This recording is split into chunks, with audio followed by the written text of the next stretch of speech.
Everyone, so as we all know SBI PO का SBI clerk का mains हो चुका है और उसकी एनालिसिस हमारे द्वारा की जा चुकी है। पूरी टीम के द्वारा आपको बताया गया है कि पेपर कैसा था, आपके सामने है। रेस्ट अब हम लोग चलते हैं और देखते हैं कि जीए के क्या क्वेश्चंस आए थे। एक बार फटाफट से क्विक रिवीजन कर लेते हैं जीए का।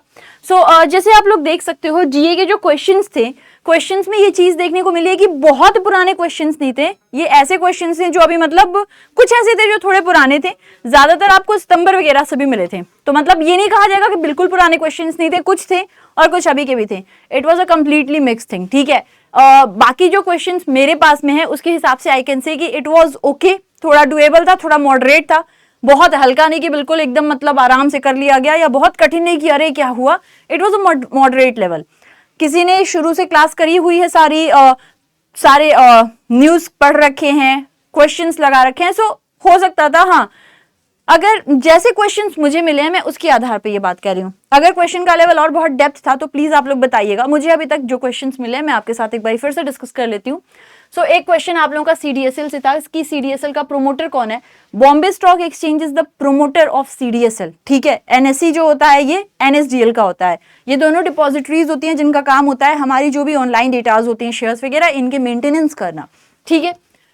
एफडीआई का क्वेश्चन था, तो ये जहां तक मई की खबर रही थी कि एफडीआई हमारे देश में एक रिकॉर्ड पे आया था 81.04 बिलियन डॉलर का। यहां से एक रिलेटेड क्वेश्चन था कि फाइनेंशियल ईयर 2024-25 में हमारे देश ने कितनी एफडीआई को रिसीव किया है, ठीक है। एक ये क्वेश्चन था, तो आप देख सकते हो 81.04 बिलियन डॉलर।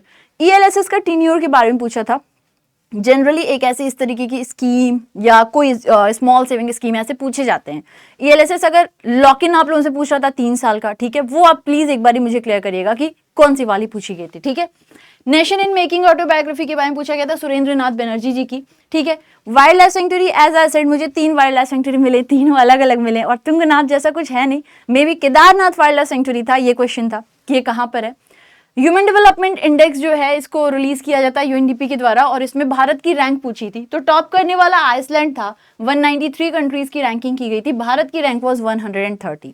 जल शक्ति मंत्रालय हमारे देश में बनाया गया था। बहुत सारी मंत्रालय और विभागों को मिलाकर के इसको बनाया गया था, जिसका काम था हमारे देश में जो वाटर रिजुविनेशन है, गंगा रिजुविनेशन है या ड्रिंकिंग वाटर एंड एवरीथिंग, इससे रिलेट करके ये आए, ठीक है। तो ये एक सवाल था जल शक्ति नोडल मिनिस्ट्री, आपसे ये जल शक्ति का कोई मिशन पूछा था, क्या था, एक सवाल इधर से था। International day of sine language के बारे में पूछा था, तो ये कब हो जाता है? ये 23 सितंबर को होता है। ओडिशा के सीएम मोहन चरण मांझी, इनके बारे में एक सवाल आया हुआ था। देन आरबीआई का क्वेश्चन था कि आरबीआई द्वारा फुली फंडेड इंस्टीट्यूट कौन सी है। जैसा मैंने आपको बताया एनबीआईएम करके है, एक इंदिरा गांधी इंस्टीट्यूट है, एक आईडीआरबीटी, ये सब फुली फंडेड इंस्टीट्यूट्स हैं। सब्सिडरीज ना पूछ के फुली फंडेड इंस्टीट्यूट पूछा था। ये थोड़ा सा एक वो था, मैं कहूंगी कि हाँ थोड़ा सा अनएक्सपेक्टेड ज्यादा रहा, ठीक है। मोस्ट पीसफुल कंट्री, तो ये बेसिकली ग्लोबल पीस इंडेक्स के बारे में आपसे बात कर रहा था। Most peaceful country we have Iceland, Ireland, New Zealand, ठीक है। इंडिया की इसमें रैंक 115 थी। इन्फ्लेशन से जुड़ा हुआ एक क्वेश्चन था, but it was not related to current. ये इन्फ्लेशन का कुछ में भी स्टैटिक पोर्शन का ही क्वेश्चन था, ठीक है। आईएसएसएफ वर्ल्ड कप किधर होने वाला? तो ये रिपब्लिक ऑफ कोरिया में 2027 में किया जाएगा। आईसीसी वुमेन्स क्रिकेट के लिए किस कंपनी के साथ में कोलैबोरेट किया है ताकि बड़े स्तर पर लोगों को अवेयर कर सके? It was done along with Google के साथ में कोलैबोरेशन हुई है। डिफेंस एक्सरसाइज आई थी एक आप लोगों की, न्यूमैटिक एलिफेंट, किसके साथ में की गई है? एक जो अभी फिलहाल में सैटेलाइट नेटवर्क का कॉन्ट्रैक्ट दिया गया था दिगांतरा और स्टारलिंक को, ताकि बड़े स्तर पर जो है हम लोग हर एक एरिया को कवर कर सके नेटवर्क से। एयरटेल का भी इसमें रोल था, लेकिन आपसे जहां तक दिगांतरा एंड स्टारलिंक के बारे में ही पूछ रहा था, ठीक है। नोबेल प्राइज में पूछा हुआ था, शायद किसको नहीं मिला है, एक ये सवाल था। आईईपीएफए से जुड़ा हुआ एक क्वेश्चन था और निवेशक दीदी का एक सवाल आया हुआ था। आरबीआई वाला जैसा मैंने आपको बताया, इन स्पेस का सवाल आया हुआ था, मे बी फुल फॉर्म था या जो था, ठीक है। तो एक सवाल आपका यहाँ से था। पीएम जो है कनाडा के मार्क कार्नी, या शायद इनका कंट्री पूछा था, इस तरीके से कुछ आया हुआ था। यूएन हैबिटेट का हेड ऑफिस नैरोबी में है और एक प्रधानमंत्री ग्राम सड़क योजना। इस तरीके के कुछ क्वेश्चंस थे जो एग्जामिनेशन में आए थे, जो आप लोग देख सकते हो। ये क्वेश्चंस मेरे पास में, इसके अलावा आपको जो भी याद हो प्लीज आप लोग जो है इस क्वेश्चन को कमेंट करके बताइएगा। और मुझे कुछ लोग बोल रहे हैं कि एक भी स्टेटमेंट वाला क्वेश्चन नहीं था, कुछ लोग ऐसे भी हैं जो बोल रहे हैं बहुत डीप में कुछ स्टेटमेंट के क्वेश्चंस थे।